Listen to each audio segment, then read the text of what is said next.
باللہ من الشیطان الرجیم بسم اللہ الرحمن الرحیم۔ کوئی جگہ نہیں ہونی چاہیے۔ مسلمانوں کی زندگی ایک بہت بڑا امتحان ہے۔ اس کے پہلو میں وہ دل ہونا چاہیے جو خدا کی راہ میں زندگی کی بلند ترین خواہشات کو بھی قربان کرنے سے گریز نہ گھبرائے۔ اس کا سینہ تیروں سے چھلنی ہو کر لیکن زبان سے آ تک نہ نکلے۔ تم عرب جاؤ تو شاید یہ دیکھ کر حیران ہوگی کہ مسلمان عورتیں اپنے شوہروں و بھائیوں اور بیٹوں کو جہاد پر رخصت کرتی ہیں، لیکن ان کی آنکھ میں آنسو تو درکنار پیشانی پر شکن تک نہیں آتی، اور یہ صرف اس لیے کہ وہ خدا کی خوشی کو دنیا کی ہر خوشی پر ترجیح دیتی ہیں۔ اگر تم نے مجھے خوش کرنے کے لیے اسلام قبول کیا ہے تو تم مجھے افسوس کے ساتھ یہ کہنا پڑے گا کہ تم اسلام کو سمجھی نہیں۔ اگر خدا کو خوش کرنا چاہتی ہو تو گھر جاؤ، میں طلحہ کو بھیجتا ہوں، وہ آج ہی تمہیں قرآن پڑھانا شروع کر دے گا۔ میں یہ چاہتا ہوں کہ جب میں واپس آؤں تو تم میری پیراکی کا امتحان لینے کے لیے سال سے 1 میل کے فاصلے پر سمندر میں میرا استقبال نہ کرو، اور مجھے جنگلوں اور پہاڑوں میں تمہیں تلاش نہ کرنا پڑے۔ مجھے یہ دیکھ کر خوشی ہوگی کہ عبدالشمس کا نام تبدیل ہونے کے بعد اس کے گھر کا نقشہ بھی بدل چکا ہے، اور اس کی 4 دیواری میں ایک مسلمان در کی پرورش پا رہی ہے۔ سلمہ نے پر امید ہو کر پوچھا، آپ کب آئیں گے؟ میں دن معین نہیں کر سکتا، لیکن ارادہ یہی ہے کہ گھوڑے خریدتے ہی وہاں سے واپس آ جاؤں۔ لیکن اگر مجھے جہاد کے لیے کہیں جانا پڑا تو ممکن ہے کہ دوبارہ نہ آ سکوں۔ سلمہ کے چہرے پر پھر ایک بار اداسی چھا گئی، اور اس نے آنکھوں میں آنسو بھرتے ہوئے کہا، نہیں، یوں نہ کہیے، خدا آپ کو واپس ضرور لائے گا۔ تم دعا کرتی رہو گی، انشاءاللہ میں ضرور آؤں گا۔ سلمہ نے کہا، دعا آپ کیا کہتے ہیں؟ اگر میری دعا قبول ہو سکتی تو آپ جانے کا ارادہ کیوں کرتے؟ ابوالحسن نے اچانک محسوس کیا کہ وہ بہت زیادہ باتیں کر چکا ہے۔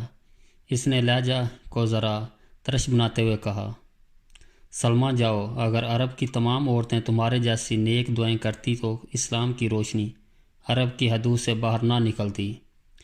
سلمہ نادم سی ہو کر واپس ہوئی۔ بار بار اس کے منہ سے یہ الفاظ نکل رہے تھے، میں بہت بیوقوف ہوں، میں نے یہ کیوں کہا؟ تھوڑی دیر کے بعد وہ کوٹھے پر چڑھی۔ مغرب پر گرم لوہے کی سرخ تھال کی طرح چمکتا ہوا سورج پانی میں غوطہ لگانے کی تیاری کر رہا تھا۔ آسمان پر کہیں کہیں ہلکے ہلکے بادل شفق کی سرخی کی عکاسی کر رہے تھے۔ مرطوب ہوا کے جھونکے ناریل کے پتوں پر ایک دلکش راگ چھیڑ رہے تھے۔ ارد گرد کے تمام ناظر ہٹ کر سلمہ کی نگاہیں سمندر کے کنارے عربوں کے جہاز پر مرکوز تھی۔ دل میں ہیجان پید ہوا۔ اس نے ہاتھ اٹھا کر دعا کی، اے خشکی اور تری کے مالک، مجھے ایک مسلمان عورت کا ایمان دے، مجھے سیدھی راہ دکھا۔ جب وہ واپس آئیں تو مجھے دیکھ کر خفا نہ ہوں۔ تیسرے دن آسمان پر بادل چھا رہے تھے۔ سلمہ کوٹھے پر چڑھ کر حسرت بھری نگاہوں سے سمندر کی طرف دیکھ رہی تھی۔ ساحل سے دور عبدالحسن کا جہاز موجوں پر رقص کرتا نظر آ رہا تھا۔ ہوا کے چند تیز جھونکے آئے اور بارش ہونے لگی۔ بارش کی تیزی کے ساتھ ہی اس کی نگاہوں کا دائرہ محدود ہوتا گیا، یہاں تک کہ جہاز آنکھوں سے اوجھل ہو گیا۔ ضبط کی کوشش کے باوجود اس کی آنکھوں سے آنسو جھلک پڑے اور رخساروں پر بہتے ہوئے بارش کے قطروں کے ساتھ مل گئے۔ سلمہ دیر تک ہاتھ اٹھا کر یہ دعا دہراتی رہی، میرے مولا اسے سمندر کی سرکش لہروں سے محفوظ رکھیے۔ ایچے میں عبدالحسن سے آخری ملاقات کے بعد سلمہ کے خیالات اور عادات میں بہت بڑی تبدیلی آ چکی تھی۔ اسے ابوالحسن کی بے اعتنائی کا بے حد ملال تھا، تاہم اسے انسانیت کا بلند مقام معیار تصور کرتے ہوئے وہ اس بات پر ایمان لا چکی تھی کہ اس کی جو عادت عبدالحسن کو ناپسند ہے یقیناً بری ہوں گی۔ چنانچہ اس نے دوبارہ کسی کے سامنے بے حجاب ہونے کی جرأت نہ کی۔ جب ابوالحسن اور اس کے ساتھی بندرگاہ کی طرف روانہ ہوئے تو اس نے اپنے دل سے یہ سوال کیا، کیا اس کے دل میں میرے لیے کوئی جگہ ہو سکتی ہے؟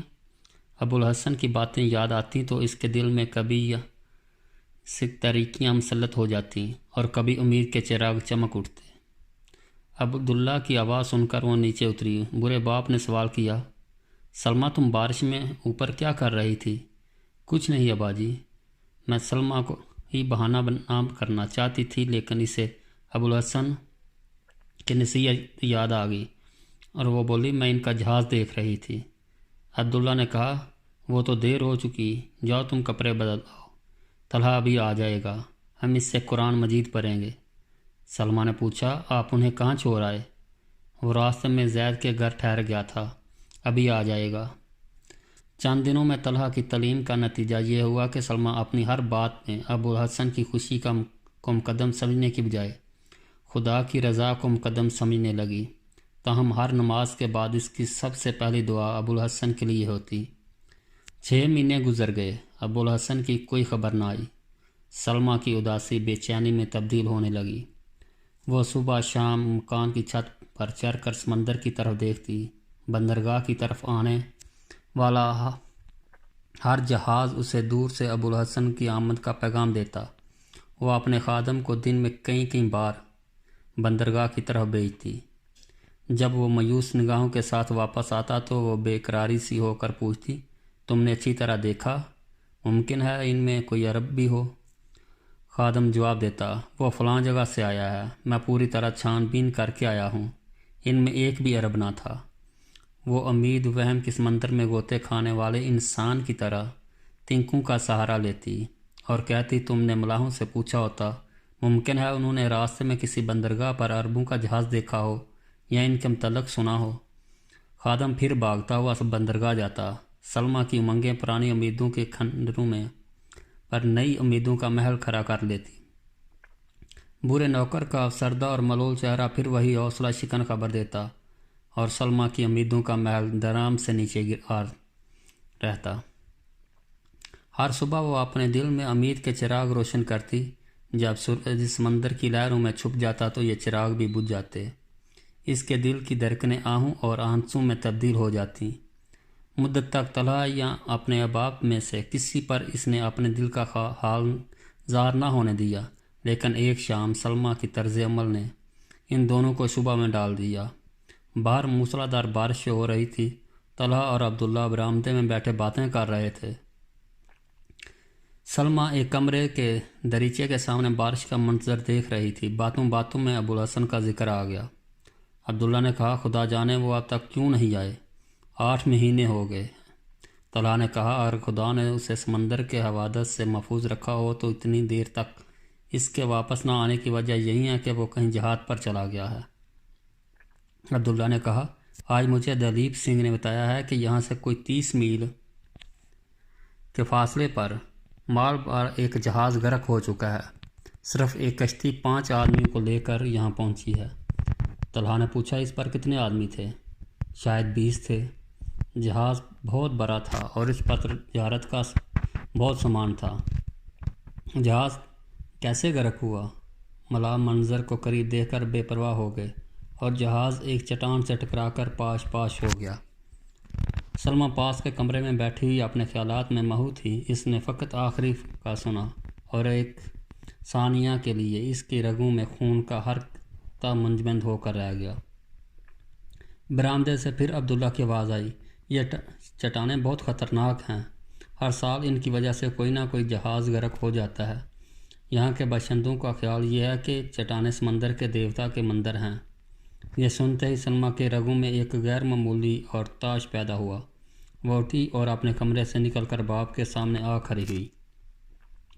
اس کا دہشت زدہ چہرہ، پتھرائی ہوئی آواز، آنکھیں دیکھ کر باپ نے پوچھا بیٹی تمہیں کیا ہوا؟ کچھ دیر جذبات کی شدت کی وجہ سے سلمیٰ کے منہ سے کوئی آواز نہ نکلی۔ رنج و کرٹ کی گہرائیوں سے ڈوبی ہوئی نگاہیں یہ کہہ رہی تھیں جو کچھ تم مجھ سے پوچھ پانا چاہتے ہو میں سن چکی ہوں۔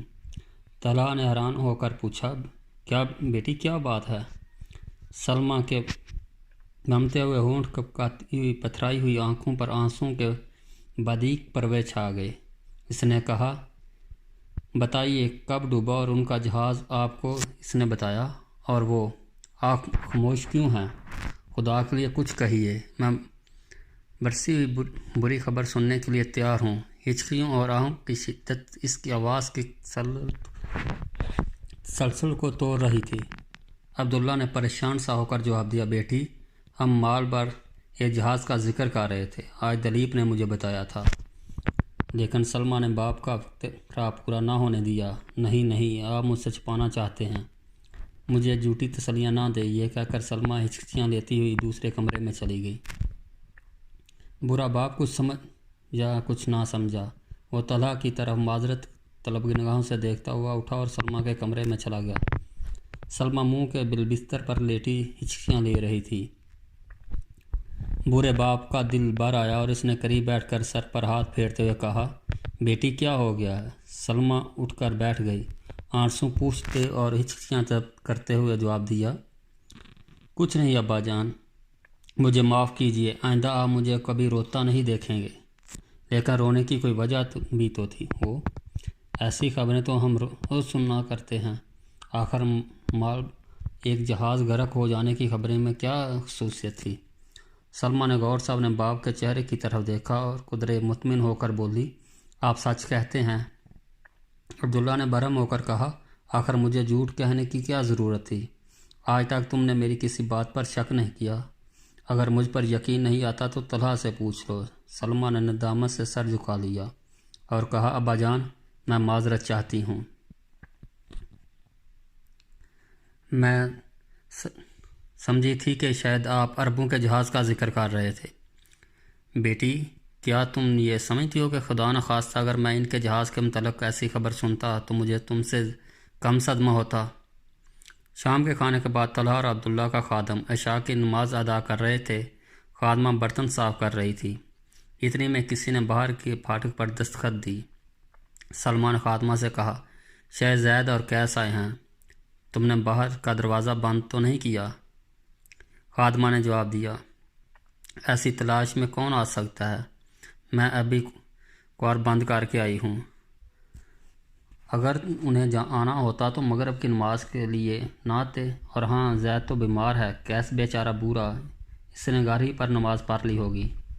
لیکن پھر بھی کوئی دروازہ کھٹکا رہا ہے، یہ آپ کا وہم ہے، دروازہ آواز سے ہل رہا ہے، نہیں کسی کی آواز بھی سن رہی ہے، یا میں جاتی ہوں۔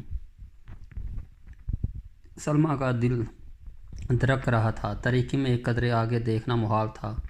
وہ بجلی کی چمک میں درختوں سے بجتی ہوئی پھاٹک تک پہنچی۔ پھاٹک کے باہر کوئی آہٹ نہ پا کر اس کا دل بیٹھ گیا۔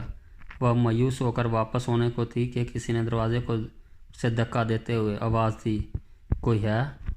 ایک آن کے لیے سلمہ کے پاؤں زمین سے پیوست ہو کر رہ گئے، پھر وہ لپک کر آگے بڑھی اور دروازہ کھول دیا۔ سلمہ کے سامنے ایک بلند قامت انسان کھڑا تھا۔ دروازہ کھلتے ہی اس نے سوال کیا، کیا یہ عبداللہ کا گھر ہے؟ بہتر اس کے کہ سلمہ کو جواب دیتی، بجلی چمکی اور ابوالحسن سلمہ کو پہچان کر اندر داخل ہوا۔ ابوالحسن نے کہا، اوہ تم، مجھے افسوس ہے کہ اس وقت میری وجہ سے تمہیں بارش میں بھیگنا پڑا۔ سلمہ نے اپنے دل میں کہا، کاش تم یہ جان سکتے کہ اس بارش کی بوندیں کس قدر خوشگوار ہیں۔ اور پھر ابوالحسن سے مخاطب ہو کر بولی، چلیے۔ برآمدے میں طلحہ اور عبداللہ ابوالحسن کی آواز سن کر اس کے استقبال کے لیے کھڑے تھے۔ عبداللہ نے آواز دی، کون ابوالحسن؟ ابوالحسن نے برآمدے کی سیڑھی پر قدم رکھتے ہوئے کہا، جی ہاں میں ہی ہوں، مجھے افسوس ہے میں خواہ مخواہ اس وقت آپ کو تکلیف دی۔ طلحہ نے پوچھا، کہیے خیریت تو ہے نا؟ آپ کے ساتھی کہاں ہیں؟ ہاں خیریت سے ہیں، میں ان سب کو جہاز پر چھوڑ آیا ہوں، مجھے معلوم نہ تھا کہ یہاں تک پہنچنے کے لیے مجھے اتنے مراحل سے گزرنا پڑے گا۔ راستے میں ایک دفعہ پھلا 2 مرتبہ ندی میں گرا، 5 مکانات کو آپ کا مکان سمجھ کر آوازیں دیں، پھر ایک گھر کے چند فرشناس کتوں نے میرا استقبال کیا۔ عبداللہ نے سلمہ کو آواز دی۔ سلمہ ابھی بے خودی کے عالم میں برآمدے سے باہر کھڑی تھی، آج بھی بارش کے قطرے اس کے رخساروں کے آنسو دھو رہے تھے، لیکن یہ خوشی کے آنسو تھے۔ باپ کی آواز سن کر وہ چونکی اور بھاگتی ہوئی برآمدے میں داخل ہوئی۔ کیا بیٹی جاؤ ان کے لیے کھانا اور کپڑوں کا جوڑا لے آؤ، اور باقی مہمانوں کے لیے بھی۔